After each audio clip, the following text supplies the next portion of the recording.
मैं Ramavtar Kalgawar, associate professor EAFM department, government girls college Delhi. आज मैं आपको कोटा विश्वविद्यालय के सिलेबस के अनुसार बीकॉम पार्ट फर्स्ट के EAFM सेकंड का पेपर बिजनेस इकोनॉमिक्स, इसमें मैं आज आपको मांकी लॉज को मापने की प्रमुख विधियां, इस टॉपिक पे आपको बताना चाहूंगा। तो मांकी लॉज को मापने की चार विधियां हैं, प्रमुख विधियां चार ही हैं। पहली है प्रतिशत विधि, दूसरी है कुल व्यय विधि, तीसरी है बिंदु विधि और चौथी है चाप लॉज विधि। तो इसमें जो पहली विधि है प्रतिशत विधि, इसके बारे में हम देखेंगे आज। तो इस प्रतिशत विधि का प्रतिपादन फ्लक्स द्वारा किया गया था। एक बहुत बड़े अर्थशास्त्री हुए फ्लक्स, उन्होंने इस विधि का प्रतिपादन किया था। और इस विधि के अनुसार मांग की लॉज ज्ञात करने के लिए मूल्य परिवर्तन के कारण मांग में जितने प्रतिशत परिवर्तन होता है उसमें मूल्यों में हुए प्रतिशत परिवर्तन का भाग दे दिया जाता है। अर्थात मूल्य में परिवर्तन होने के कारण मांग में जितना प्रतिशत परिवर्तन होता है तो उसमें मूल्य में हुए परिवर्तन का प्रतिशत परिवर्तन का भाग दे दिया जाता है। यदि भागफल 1 आता है तो मांग की लॉज इकाई के बराबर, 1 से अधिक आने पर मांग की लॉज इकाई से अधिक और 1 से कम आने पर मांग की लॉज इकाई से कम, अर्थात EP इज लेस देन 1 होगी। इसको हमें गणितीय सूत्र के रूप में भी देख सकते हैं। मांग की मात्रा में प्रतिशत परिवर्तन अपॉन परिवर्तन से पूर्व की मात्रा, इसमें भाग देंगे हमें मूल्य में परिवर्तन अपॉन पूर्व का मूल्य। तो इसको हमें बीजगणित रूप में हम इसको लिखेंगे तो इस प्रकार से लिखा जाएगा delta Q upon delta P into P upon Q। यहाँ पर डेल्टा का मतलब है परिवर्तन, जैसे डेल्टा Q का मतलब मात्रा में परिवर्तन और डेल्टा P का मतलब मूल्य में परिवर्तन और P का मतलब मूल्य और Q का मतलब मात्रा।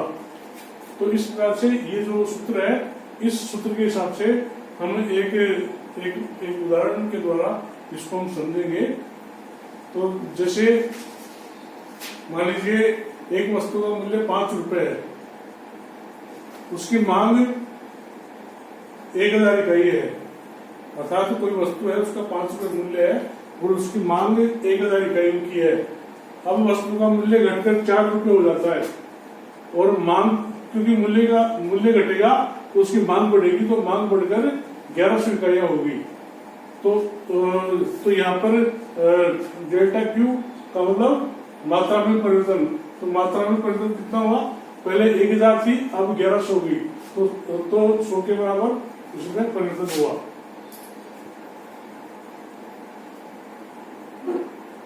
और इसकी जो है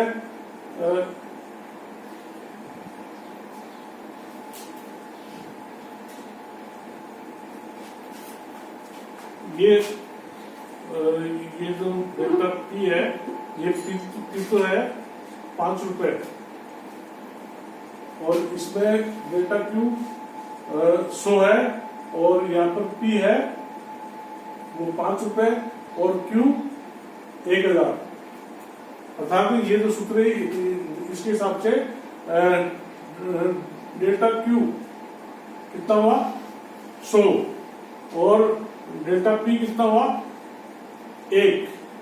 ये डेल्टा P है, ये 1 है, तो 100 अपॉन 1 इंटू P कितना है 5 और Q कितना है 1000।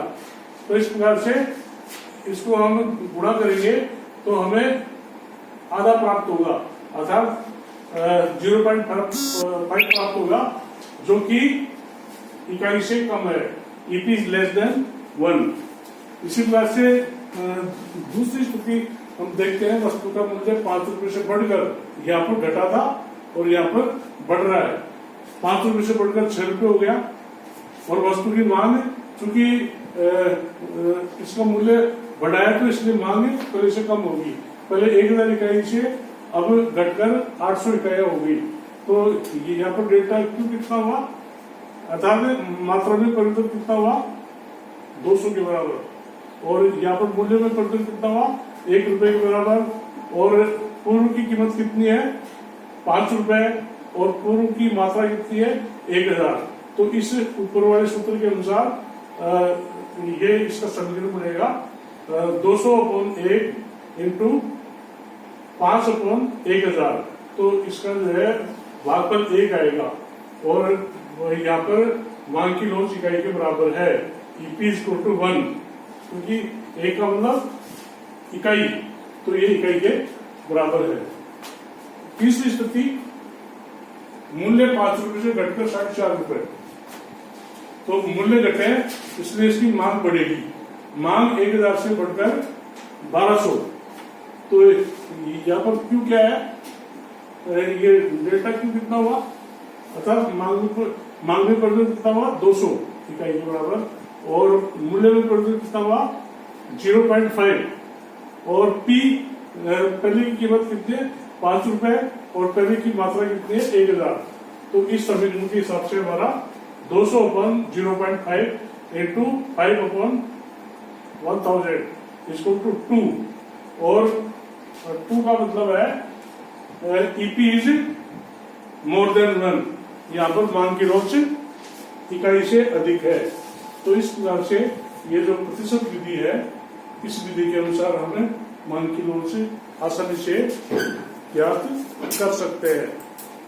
अगले वीडियो में आपको दूसरी विधि समझाएंगे। धन्यवाद।